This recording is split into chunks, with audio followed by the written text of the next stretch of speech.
15 марта отмечается Всемирный день защиты прав потребителей. В 2015 году он проходит под девизом «Уделите внимание правам потребителя на здоровое питание». Как говорится, долой фастфуд, все жирное и тонны холестерина.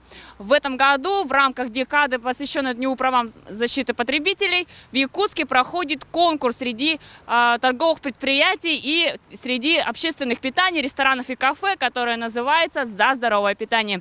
Проверим, как якутяне должны правильно питаться. Наша цель – это акцентировать наших потребителей, чтобы они выбирали именно здоровое питание. Данной работы жюри, нашей жюри, лежит основа принципов рационального питания. Это прежде всего энергоценность представляемой продукции, сбалансированность, это соотношение белков, жиров и углеводов. Ну, а также где общественное питание, ну и если это касается школьных или столовых средних учебных заведений, это кратность и режим питания. Сегодня уже, обходя участников данной недели здорового питания, уже обратили внимание, они готовились. Они не только готовились, они своей повседневной деятельности это делают. Не знаю, что они внедряют принципы здорового питания. Поэтому это очень полезно. И сегодня все поставщики и все участники, производители и сфера торгового обслуживания, они убедились и они намерены продолжить это на более высоком качестве. Первым участником конкурса стал магазин «Хлебный край», предлагающий различные виды хлебобулочных изделий, которые, по словам заведующей магазина Татьяны Половковой, полезны и необходимы для жителей Северного края. В настоящее время было предложено и предлагается ежедневно продукция хлебокомбината новых хлебов. Это хлеб амарантовый, хлеб протеиновый, хлеб динькель, хлеб отрубной. А также очень большой ассортимент как говорится, батонов. Видите, какой большой ассортимент? Вот лепешка сандалы.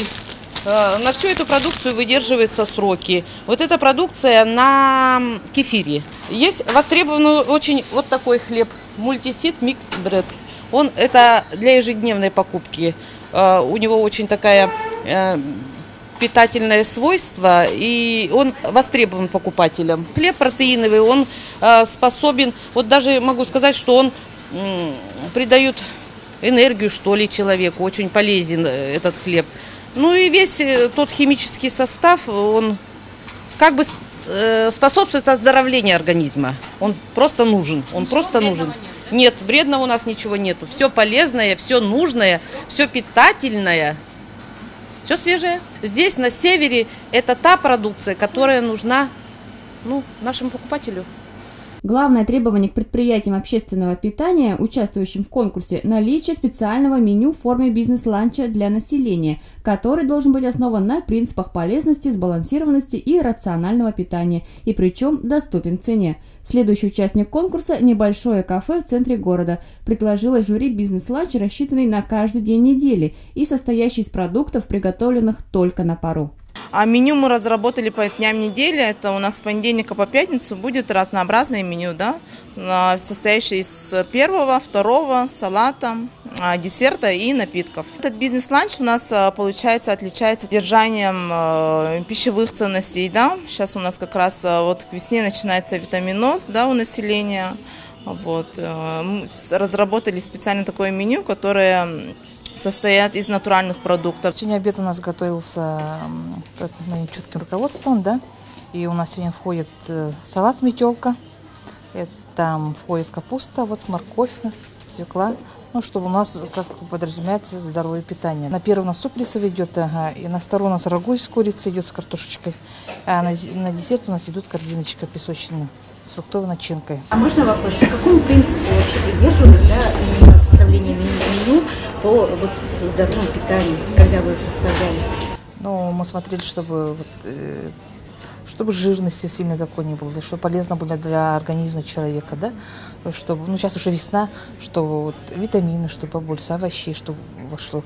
И старались, чтобы припущенным, не жареное, ничего не такое. Можно где-то потушить так, чтобы Каждый житель города может посетить ресторан или кафе или торговое предприятие участника конкурса и оценить предлагаемый бизнес-ланч или продукцию, основанную на принципах здорового питания. Посетителям предлагается заполнить анкету-опросник, который впоследствии будет проверять жюри. Конкурс за здоровое питание продлится до 13 марта. Надежда Ефимова, Николай Необутов, Иван Таитонов, ЕСЯ.